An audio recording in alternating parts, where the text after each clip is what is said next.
L'élection présidentielle en 2025 représente certainement un tournant décisif pour le Cameroun. Avant de commencer à te concentrer pour regarder cette vidéo, je te recommande de sécuriser ta carte d'électeur afin de pouvoir participer à ce moment historique. Parce que nous sommes des citoyens.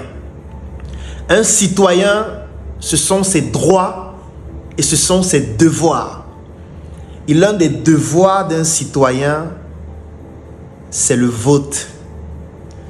Donc je recommande à tout citoyen camerounais de sécuriser sa carte d'électeur ou alors tout simplement de s'inscrire sur des listes électorales afin de pouvoir exercer votre devoir citoyen en 2025. Une fois que j'ai dit cela, ceux qui sont paresseux peuvent se déconnecter, peuvent switcher ma vidéo, peuvent aller danser sur les réseaux sociaux ou aller s'amuser. Et ceux qui ont un peu de matière grise, vous pouvez continuer de regarder la vidéo afin qu'ensemble nous puissions mener une analyse beaucoup plus pointue. Ce que j'aime souvent appeler l'analyse complexe, l'analyse globale et l'analyse critique des élections présidentielles, pas seulement au Cameroun, mais de manière générale. Donc toi qui es paresseux, on va te laisser quelques secondes, le temps pour toi de te déconnecter, de switcher la vidéo. J'espère que tu as déjà ta carte d'électeur. Si tu ne l'as pas encore, tu te rapproches d'Elecam afin de pouvoir t'inscrire sur les listes électorales. Et dès que c'est fait, tu peux attendre 2025 pour voter. Et ensuite, tu switches la vidéo. Donc, laissons un temps pour les paresseux. Laissons un temps pour ceux qui n'aiment pas réfléchir. Laissons un temps pour les personnes qui ne réfléchissent que de manière émotionnelle. Le temps pour elles de se déconnecter de cette vidéo. Parce que je vais continuer uniquement avec ceux qui veulent réfléchir. C'est bon. Vous vous êtes déconnectés, les paresseux? Alors, ceux qui veulent réfléchir, écoutez l'argumentaire que je vais développer.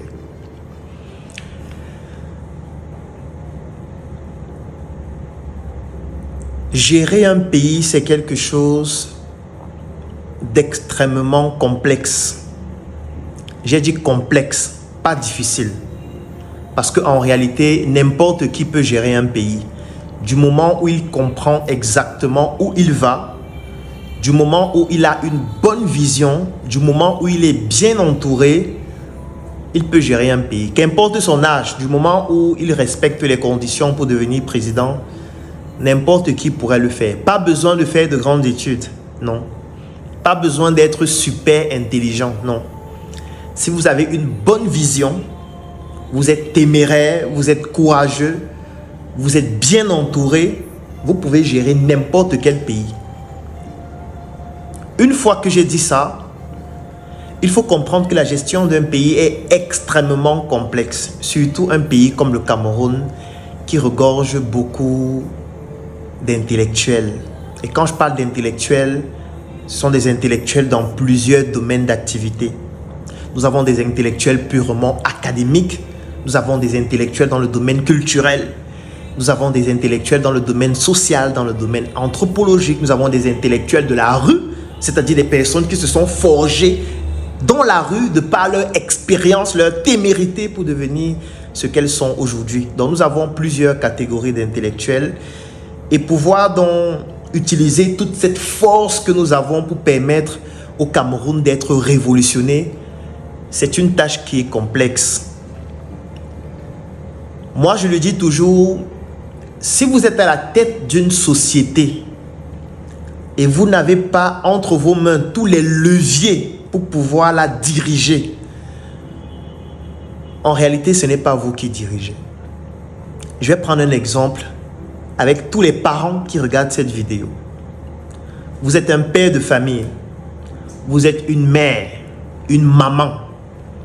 Vous êtes dans une maison avec vos enfants. Mais vous n'avez pas suffisamment de moyens pour les nourrir. Vous n'avez pas suffisamment de moyens pour les envoyer à l'école. Vous n'avez pas suffisamment de moyens pour leur permettre de vivre de manière harmonieuse. Et la personne qui vous permet de vous occuper de vos enfants, c'est votre voisin. Parce que chaque soir, quand votre voisin rentre après avoir travaillé toute la journée, il vient vous donner un billet de 1000 francs, un billet de 5000, un billet de 10 000. C'est avec cet argent que vous achetez de quoi manger pour vos enfants et pour vous-même. En réalité, ce n'est pas vous qui dirigez votre foyer, c'est le voisin. Parce que c'est le voisin qui finance votre maison.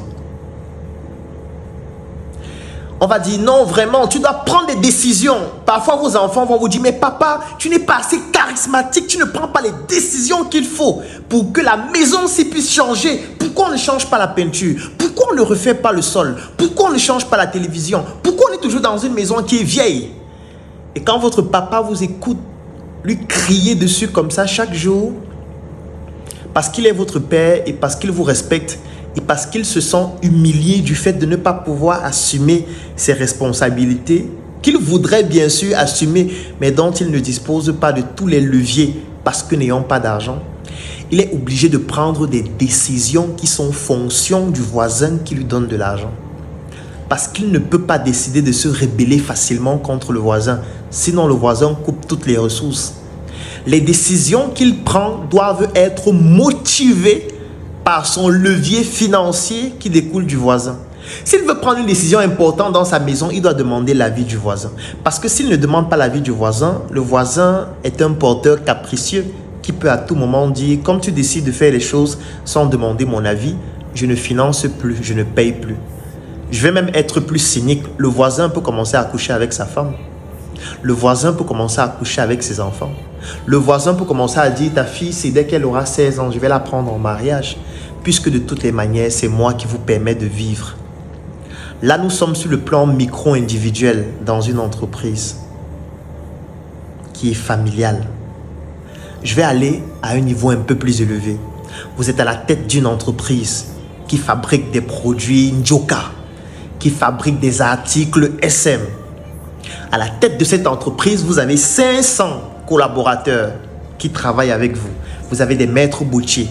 Vous avez des personnes qui travaillent dans l'industrie. Vous avez des personnes qui sont des agriculteurs qui récoltent dans la matière première que vous utilisez afin de pouvoir faire tourner votre usine. Vous avez une masse salariale importante. Vous devez acheter des intrants, vous devez acheter des packaging, vous devez pouvoir faire du marketing. À la fin d'un mois, vous avez des charges évaluées à 30 millions. Sauf que vous n'avez pas cet argent. Pour avoir cet argent, vous avez contacté des personnes qu'on va appeler ici des investisseurs. Et vous avez expliqué à ces investisseurs que voici un business qu'on a. Est-ce que vous pouvez venir injecter 100 millions dans ce business? Nous allons le faire tourner et vous payer des dividendes à une certaine période. Puisque vous-même, vous n'avez pas suffisamment d'argent pour le faire tourner. Les investisseurs vous disent, voilà, sur les 100 millions, on va vous donner 85 millions. Et vous allez compléter 15 millions vous-même. Vous dites, il n'y a pas de problème. Ils vous donnent 85 millions, c'est-à-dire 85% de votre capital. Et vous, vous avez uniquement 15%, c'est-à-dire les 15 millions restants. Vous vous battez pour faire tourner l'entreprise avec cet argent. Lorsque vous allez produire des bénéfices, il va falloir prendre des décisions d'utilisation de cet argent. Ça veut dire que vous avez réussi à vendre les produits Njoka. Vous avez réussi à vendre les articles SM. Vous avez maintenant dans la caisse 30 millions que vous devez utiliser. Il faut prendre des décisions basées sur ce levier financier que vous avez. Sauf que ce levier financier que vous avez ne vous appartient pas totalement. Puisque dans le capital initial, il y a 85% qui venaient de ces investisseurs étrangers. Donc, pour pouvoir utiliser ces 30 millions, vous devez demander leur autorisation. D'ailleurs, vous avez même déjà des conventions qui expliquent comment cet argent doit être utilisé, qui expliquent comment les dividendes doivent être redistribués, qui expliquent même comment vous devez réinvestir. Parfois, vous devez même venir leur présenter le bilan, leur dire que nous avons 30 millions en caisse et c'est ensemble que vous allez décider de comment cet argent va être utilisé en sachant qu'ils ont 85% de contribution au capital pour que vous puissiez imaginer la valeur de leur décision par rapport à la vôtre qui ne représente que 15%. Ça, c'est dans une entreprise. En fait, vous êtes juste le gestionnaire. Vous êtes aussi actionnaire, mais seulement à 15%. Eux, ils sont actionnaires à 85%. Donc, en réalité, le propriétaire de l'entreprise, c'est eux. Ils peuvent vous éjecter quand ils veulent. Ils peuvent monter les salariés pour que les salariés vous éjectent. Ils peuvent trouver quelqu'un d'autre qui va venir vous remplacer à n'importe quel moment. Et s'ils se rendent compte que vous devenez déjà un peu teigneux, vous commencez à être têtu, vous ne voulez plus respecter ce qu'ils disent, ils peuvent paralyser l'entreprise très simplement. Ça veut dire qu'ils ne financent plus l'entreprise. Ça veut dire qu'ils commencent à vous mettre des barrières et des bâtons dans les roues pour que l'entreprise ne se développe plus. Peut-être parfois, c'était même eux qui vous recommandaient des clients, ils ne vous recommandent plus. Peut-être c'était eux qui achetaient même les produits, ils n'achètent plus. Donc, ils ont tellement de leviers pour paralyser toute l'entreprise. Et dès qu'ils vont paralyser l'entreprise, qu'est-ce qui va se passer? Vous n'auriez plus suffisamment d'argent pour payer les salaires. Vous n'auriez plus suffisamment d'argent pour acheter la matière première. Vous n'auriez plus suffisamment d'argent pour faire tourner l'entreprise Joka, tourner l'entreprise SM. Et quand vous n'auriez plus suffisamment d'argent pour payer les salaires, qu'est-ce qui va se passer? Le syndicat des salariés va se lever pour manifester, pour paralyser l'entreprise, pour marcher avec des pancartes. Le syndicat des salariés va passer sur Internet, faire des directs, expliquer comment vous êtes un escroc. Comment vous êtes un voleur, comment vous êtes un détourneur de fonds, comment vous êtes un bandit. Parce que parfois, les salariés ne savent pas que vous n'êtes qu'un gestionnaire. Vous êtes aussi un salarié comme eux, juste que peut-être vous avez le salaire le plus élevé et vous êtes aussi parfois un peu actionnaire à un pourcentage de 15% qui peut aussi englober les salariés. Mais parfois, les salariés ne savent pas que ça ne dépend pas de vous.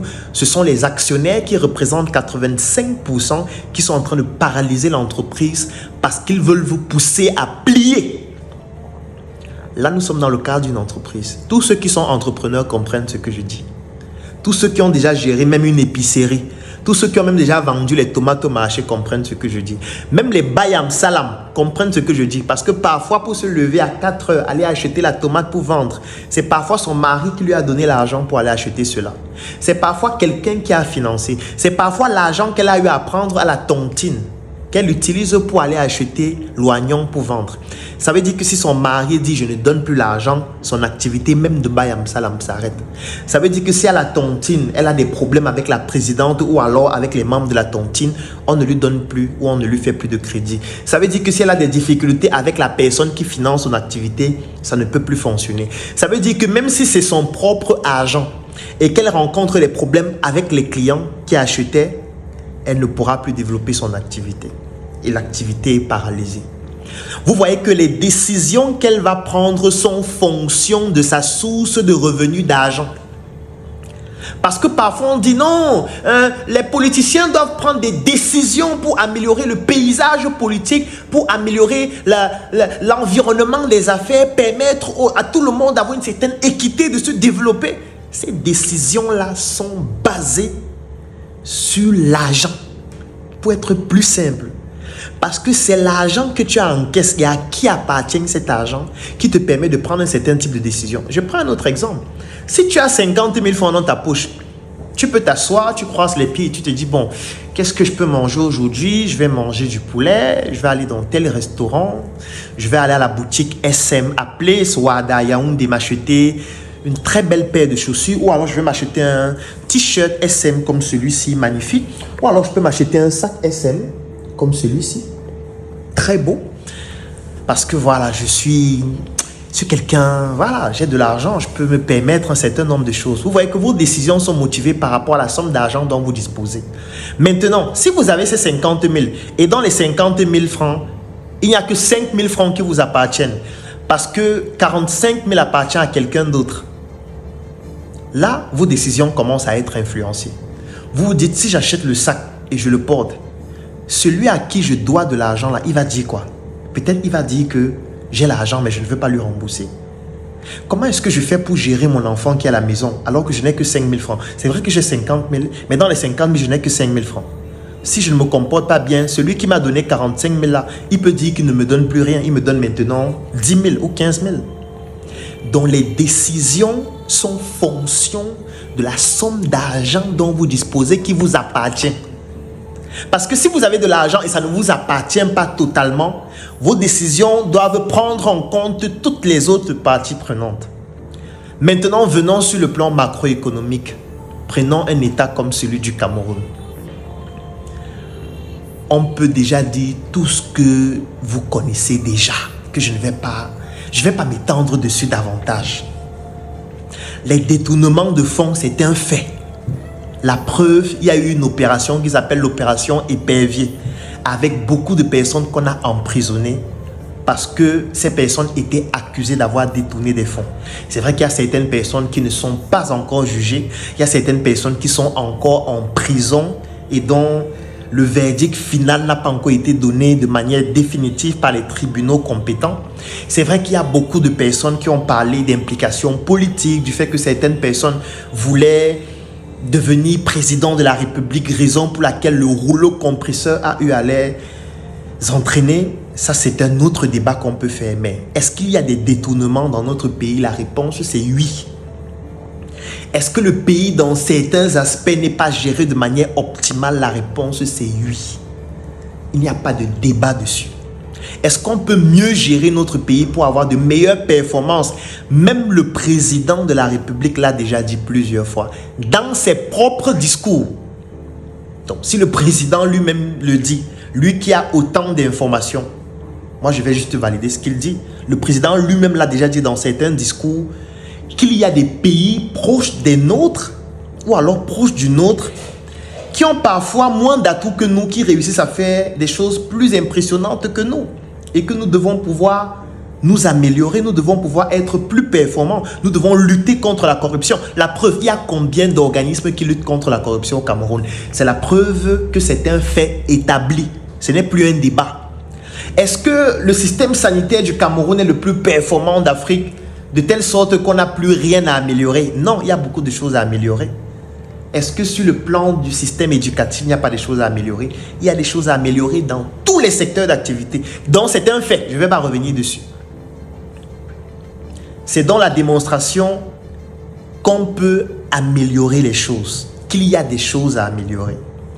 Mais moi, la question que je voudrais poser, c'est oui, il faut améliorer les choses, mais avec quel argent?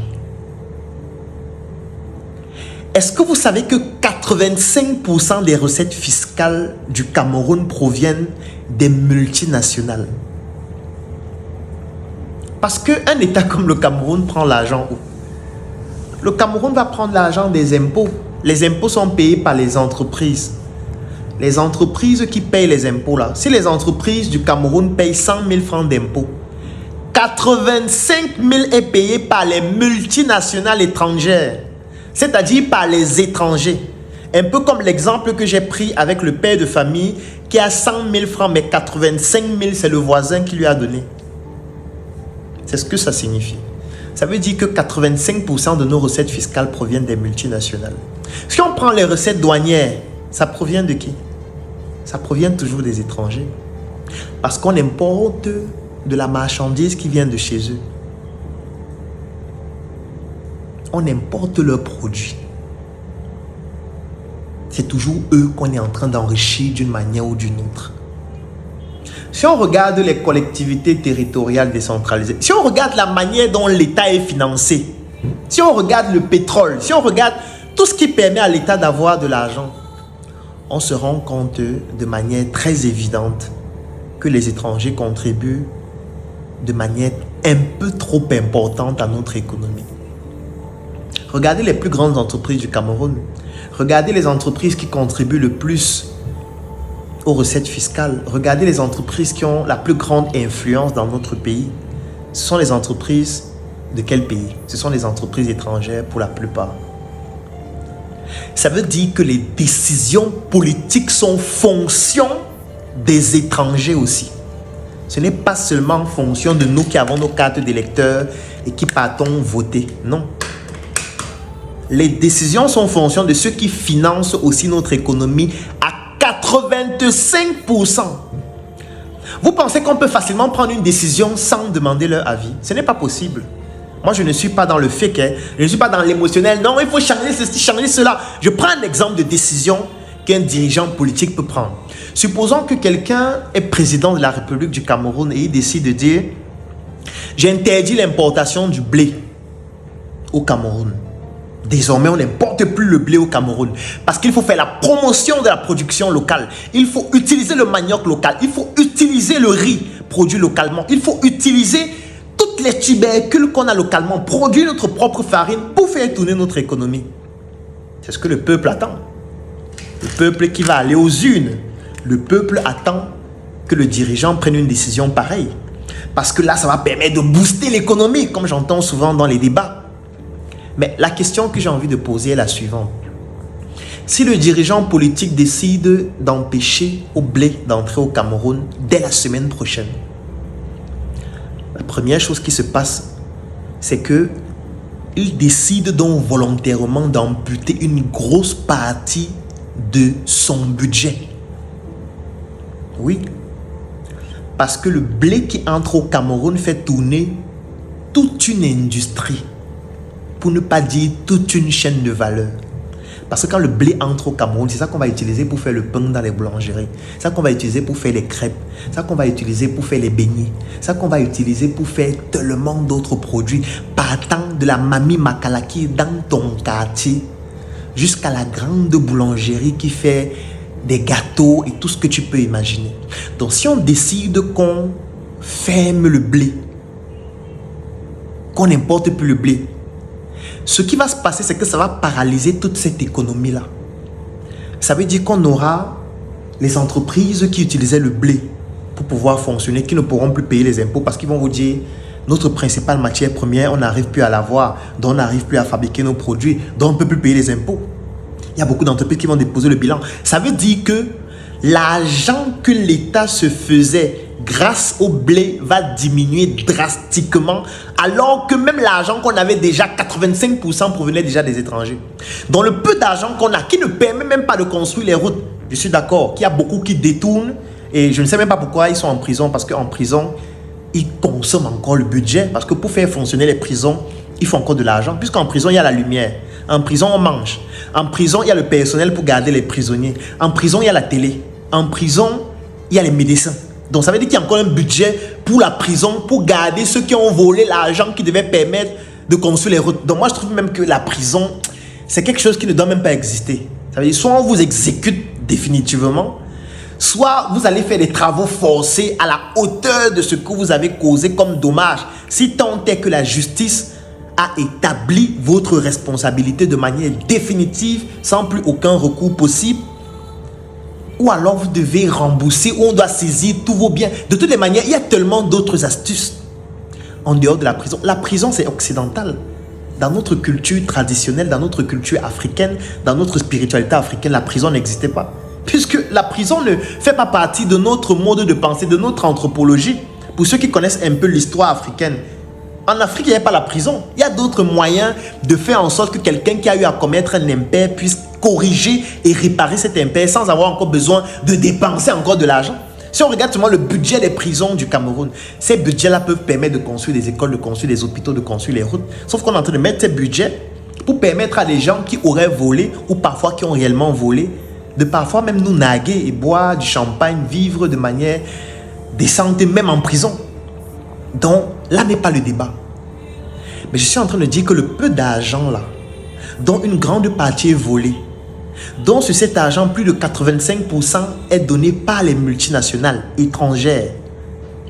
On va encore diminuer cet argent parce qu'on vient de prendre une décision qui fait en sorte que les entreprises nationales et les entreprises étrangères qui sont dans la chaîne de valeur du blé ne pourront plus fonctionner, donc ne pourront plus payer les impôts. Ne pourront plus payer la douane parce que quand on faisait venir le blé, on payait la douane. Sauf qu'on ne va plus payer la douane. Donc l'État n'aura plus l'argent de la douane du blé. L'État n'aura plus l'argent des impôts de toutes les entreprises de la chaîne de valeur du blé. L'État n'aura plus les produits dérivés du blé, en tout cas sur le plan immédiat, parce que la farine de manioc qu'on a sur le marché ne peut pas couvrir tout le besoin. La farine de riz ne pourra pas couvrir tout le besoin. Donc ça va prendre un certain temps pour qu'on ait à nouveau ces nouveaux produits-là faits avec nos farines locales. Donc on n'aura plus le pain sur le marché, ou alors le peu de pain qu'il y aura, puisque la quantité va diminuer, va coûter plus cher. On va vendre peut-être un pain à 300, 400, 500, peut-être 1000 francs, le pain qu'on vendait avant peut-être à 75 ou 100 francs. Donc, il y aura une inflation très importante sur toute la chaîne de valeur du blé et même sur les autres chaînes de valeur. Et ce n'est pas seulement le blé que ça va toucher. Parce qu'il y avait des entreprises qui faisaient dans le transit. Il y a les entreprises dont leur business était de t'aider à importer le blé de la Russie pour le Cameroun. C'était ça leur business. Quand on dit qu'on n'importe plus le blé, ça veut dire que cette entreprise qui ne transforme pas le blé va se retrouver en train de faire faillite. Et cette entreprise paye aussi les impôts. Donc, même là, ça va jouer. Les expertises qui tournaient autour du blé ne pourront plus fonctionner, que ce soit des particuliers ou des personnes morales qui payaient aussi les impôts. Donc l'État est en train de diminuer l'argent dans sa caisse dans laquelle il y avait déjà une somme d'argent dont 85% provenait déjà des multinationales. Et dont une grosse partie était détournée, volée. Donc l'État, avec cette décision, vient de réduire son argent, qui n'était déjà pas suffisant, dont une grande partie était volée, dont 85% provenait des multinationales. Et ce n'est pas terminé. Parce que lorsque le pain va devenir cher, lorsqu'on n'aura plus le blé sur le marché, lorsque la Bayam Salam qui a acheté son petit kilo de farine pour faire ses beignets et vendre, pour sauver sa vie, nourrir sa famille, ne pourra plus le faire. Parce que la farine qui est sur le marché va coûter excessivement cher. Parce que la transformation de nos tubercules locales, puisque la production n'est pas industrielle, puisqu'on part encore au champ avec la houe, puisqu'on part encore au champ, on défriche avec la machette, ça veut dire que les coûts de production sont extrêmement élevés pour le moment. Donc, lorsqu'on va transformer, ça va coûter très cher. Donc même lorsqu'on aura la farine de patate sur le marché, la farine de manioc, ça va coûter très cher. Ça va prendre beaucoup de temps pour qu'on se mette à niveau. Et pour qu'on se mette à niveau, qu'est-ce qu'il faut? Il faut que l'État subventionne. Donc il faut que l'État finance encore les agriculteurs en prenant l'argent où? Parce que l'État vient d'amputer une partie de son argent qui n'était déjà pas suffisant. L'État favorise dans la production locale et maintenant l'État doit encore subventionner ces personnes en disant par exemple que bon, si vous faites venir les tracteurs, vous ne payez pas la douane. Mais vous ne payez pas la douane alors que quand vous payez déjà, ça ne permettait pas d'avoir l'argent suffisant. Maintenant on dit que vous ne payez pas parce qu'on doit vous subventionner. Les gens vont dire financez-nous alors. Chacun va aller dans le ministère de l'Agriculture ou alors le ministère en question pour dire donnez-nous de l'argent pour faire notre agriculture modernisée. L'État va prendre l'argent pour vous financer lorsqu'il a déjà réduit son budget en prenant une décision pour vous favoriser. Ce qui va se passer, c'est quoi? C'est que les gens vont souffrir beaucoup plus. Et quand ils vont souffrir, ils vont accuser la personne qui vient de prendre cette décision-là en disant à cette personne de partir. C'est ce qui va se passer. Vous voyez comment une simple décision populiste peut entraîner des conséquences drastiques parce que ce n'est pas nous qui avons notre propre argent. Tous les jours, quand je suis sur Internet, je parle d'entrepreneuriat. On dit, oh, tu parles trop, oh, machin, tu as raté ta vie. Est-ce que tu es même médecin? Tu peux faire 7 ans de médecine, tu vends les chips, tu vends les habits, tu vends les chaussures. Les gens ne comprennent pas que les chips que nous vendons, nous avons une entreprise qui est logée à Yaoundé. Nous avons une usine à Yaoundé. Nous recrutons des Camerounais. Nous produisons ces chips en utilisant la matière première locale dont nous apportons une plus-value en transformant la matière première locale. Nous développons toute une chaîne de valeur. Nous produisons dans ces chips. Nous les vendons sur le plan local. Nous les exportons. Nous générons des devises. Nous payons les impôts. Nous communiquons. Nous inspirons d'autres jeunes à le faire. Nous sommes en train de participer comme citoyens en appliquant notre droit et en exerçant notre devoir avec nos cartes d'électeurs. Mais les gens sont sur Internet en train de dire, vous êtes des bavards, vous racontez vos vies, vous êtes toujours en train de raconter du n'importe quoi. En fait, ils ne comprennent pas qu'un État comme le Cameroun a besoin des entrepreneurs pour que ce ne soit plus les étrangers qui financent à 85% notre économie et nous empêchent donc de prendre ce type de décision. Parce que prenons le cas inverse. Si c'était les nationaux qui contribuaient à 85% des recettes fiscales, l'État devait pouvoir facilement prendre cette décision.